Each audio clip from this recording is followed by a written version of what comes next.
And still, WBO Lightweight Champion of the World, Abdullah Mason.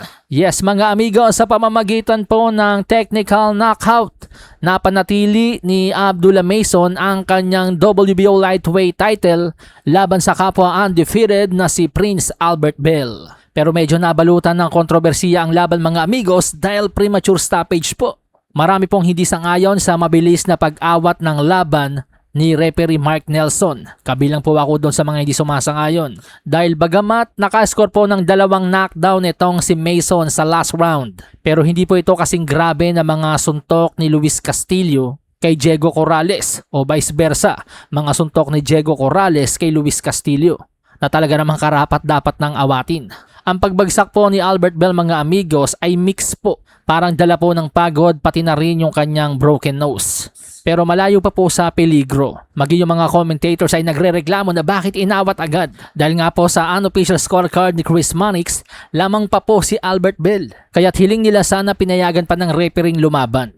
Dahil at least kung pinayagan sanang lumaban, kung naka-score ulit ng knockdown itong si Mason o nakaabot man sa kamay ng Horado itong si Albert Bell, at least naiwasan sana ang kontrobersiya. Anyway, props kay Abdullah Mason dahil kanyang inutay-utay itong si Albert Bell na nakalalamang nga po sa first 6 rounds. Sabi nga rin po ni Terence Crawford, ang bagong analyst ng TNT, sa kanyang scorecard sa first 6 rounds ay nakalalamang nga po talaga itong si Albert Bell, pero ang galing nga po na naging adjustment ng team Abdullah Mason. Naramdaman nilang hindi kayang i-outbox ni Abdullah Mason itong si Albert Bell dahil talaga magulang din. Kaya naman yung mga sneaky jabs, sneaky straight punches nitong si Abdullah Mason, pati yung mga body punches niya, constant pressure. Ito yung mga naging susi niya sa panalo. Yung mga mabilis na straight punches po nitong si Mason, ito po yung bumasag ng ilong ni Albert Bell. Na talaga naman po nakatulong kay Mason dahil naubos po ang stamina nitong si Bell sa laban dahil sa hirap sa paghinga. Tapos yung diskarte po ni Mason na sa tuwing magkakadikitan ay magpapakawala nga po ng mga powerful body shot. Ito talaga yung nagpalambot sa mga tuhod ni Albert Bell. Sa last round naka-score nga po ng knockdown itong si Mason nang tumama yung kanyang mabilis na straight punch at mabilis na nakapollow up ng mga combination. Yung second knockdown nangyari nang tamaan naman po si Bell ng left hook. At dahil may aftershock pa nga po ng first knockdown, kahit todo yakap siya kay Mason tuluyan siyang bumagsak.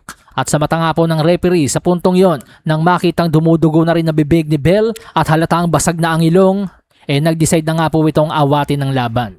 Kaya naman the winner by 12 round TKO and still WBO Lightweight Champion of the World, Abdullah Mason, na ngayon ay nag-improve na nga po ang kartada sa 21-0 with 18 knockouts. Sa hinang baraha, patunayan mo sa akin ha, sino man ang mabunot na kalaban, di ka tatakbo ha, sabay